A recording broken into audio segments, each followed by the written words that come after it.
To those absent members, you can go to another city, another state, even another time zone, but you cannot escape your responsibility to the people of Texas. Eventually, you will be here. Tomorrow, when the gavel drops, the question is simple.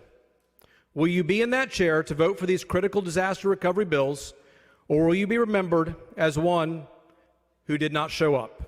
The choice is yours. That happened just a couple of minutes ago. That's the Speaker of the Texas Legislative State House basically saying to Democrats, you got to come home.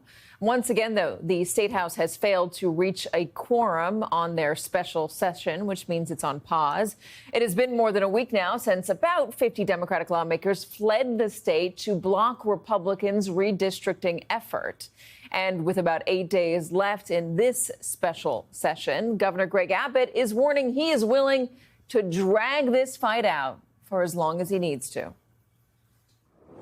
This could literally last years because in Texas, I'm authorized to call a special session every 30 days. It lasts 30 days. And as soon as this one is over, I'm going to call another one, then another one, then another one, then another one.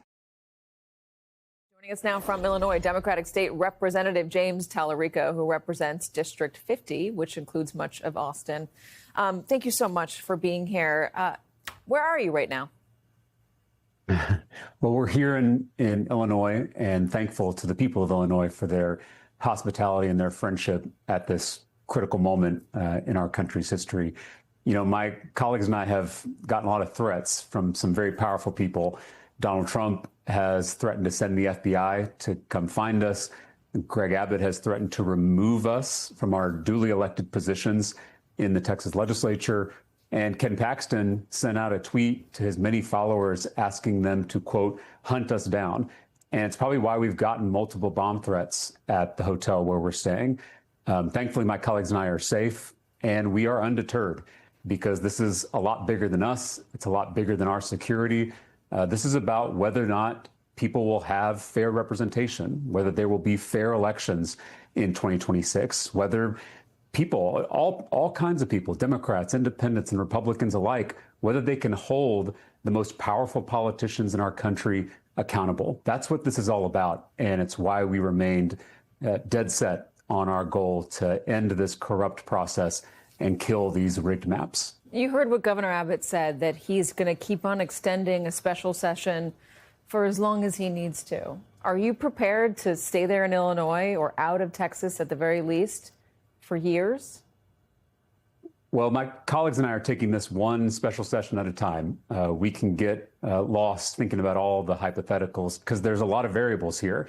Obviously, there's what President Trump and Greg Abbott want to do next. There's also the court challenges, and there's also what's happening in blue states that are promising to move forward if and only if Texas goes through with this mid-decade power grab. I hope we can walk back from the brink and prevent a descending spiral of partisan gerrymandering in this country.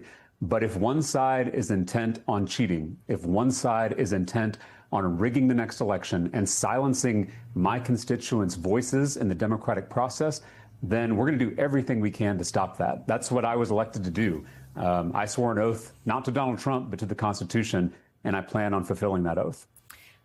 That being said, you've got to be considering what is going to happen next and how long you can stay out of there. Because Governor Abbott is saying he's going to keep on doing this for as long as he needs to. And he has, you know, he's got the history of SB1 on his side. There was this similar movement. You were a part of it to leave the state so that the, you know, the very strict abortion ban could not be voted into law. You eventually went back. So can you give me a little bit more about what the next steps are and what ultimately, how long you were ultimately willing, you and your fellow Democrats, to stay out of the state of Texas and whether this will be different than SB1?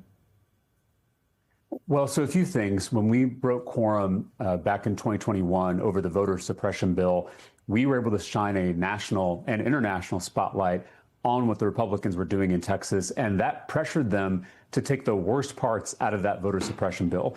A ban on souls to the polls, which is Sunday morning voting that African-American churches use to make their voices heard in the democratic process.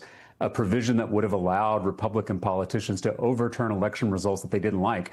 all of that was taken out of the bill because of our quorum break. So it's important to recognize that this tool, which is, again, a constitutional tool that is protected by the Texas state constitution, it is a tool that the minority can use to check the abuses of the majority, whether that's voter suppression or whether it is mid-decade gerrymandering in an attempt to rig the election at the direct request of the most powerful man in the country. We've only broken quorum twice in the last 20 years. This is only reserved for the most egregious abuses of power, the most egregious corruption, and this certainly meets that standard.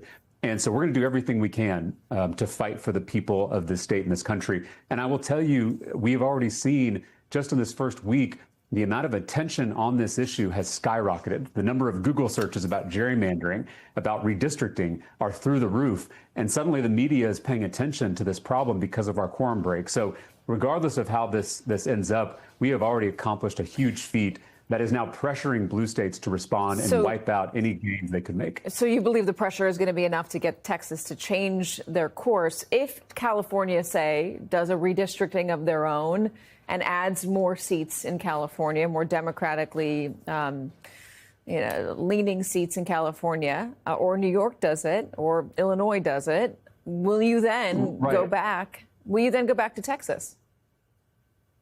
If we can ensure that that this power grab will not succeed, then I can tell you my colleagues and I desperately miss our beloved state. We were away from our families. I have colleagues who left young children back home in Texas, some that left aging parents. We all left our day jobs, which is how we pay our bills and make ends meet. So this is not easy. It's not something we take lightly. But again, we swore an oath to the Constitution. I swore that oath to God.